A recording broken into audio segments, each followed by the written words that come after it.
And that's exactly what we're going to start off with, because Mo Salah has finished fourth. Mine, Darsh's, everyone in the Daily Liverpool, as Liverpool fans watching him week in, week out, unlike these journalists, had him first. If these journalists were watching him every week last season, Tom, surely you'd agree they would put him straight at the top.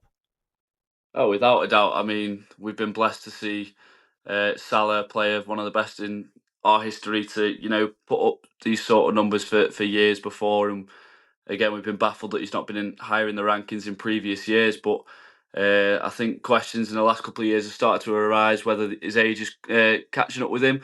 And I think he put all them rumours to bed last year with probably, if not his best season, minus his first season with the club. And to see him finish fourth is, I think it's caught everyone by surprise, whether they want to show it or not.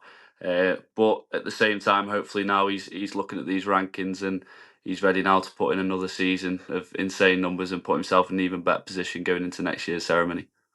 Yeah, look, I understand that these are the players around him in the very upper echelons of world football. Who did he finish below? Vitinha, who, to be fair, great player, but not Yeah, above Salah. And Lamine Yamal. Come on, throw the PR out the window. There's something going on there, yeah, because that is, you know, incredible season for a 17-year-old in any club to put up those numbers at any level. But above Salah, I don't understand it. Do you know who the top scorer of La Liga last season was? I think it was Mbappe, yeah, not yeah, Rafinha. exactly. Yeah, not Rafinha, not Lamine Yamal. Salah, not only top goal scorer in a much harder league, top assists, Players Player of the Year, won the Premier League. You know, what more do you need to do? I understand the whole Champions League, he didn't perform against PSG, but they only beat us on penalties. Be, we should still be in the conversation regardless. Yeah, yeah, 100%. And I think it's testament to not only Salah but Liverpool themselves that the president has just about a couple of hours ago at the award ceremony has labelled Liverpool as the PSG's toughest game last year. I think that says everything you need to know.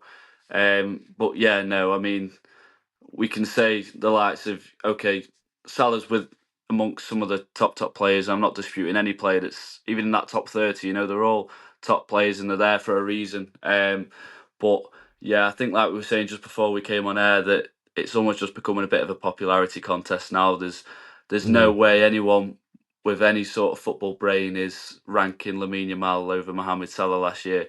Okay, you can say he's 17, but in rankings like this, age is just a number. It shouldn't be taken into any consideration.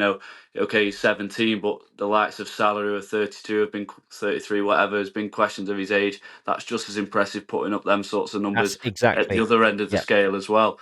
Um, but yeah, like you say, you've just mentioned a couple of his achievements from last year, and yeah, it says all you need to know. I don't think Lamine Yamal's come close to his fellow winger on the other side in Rafinha.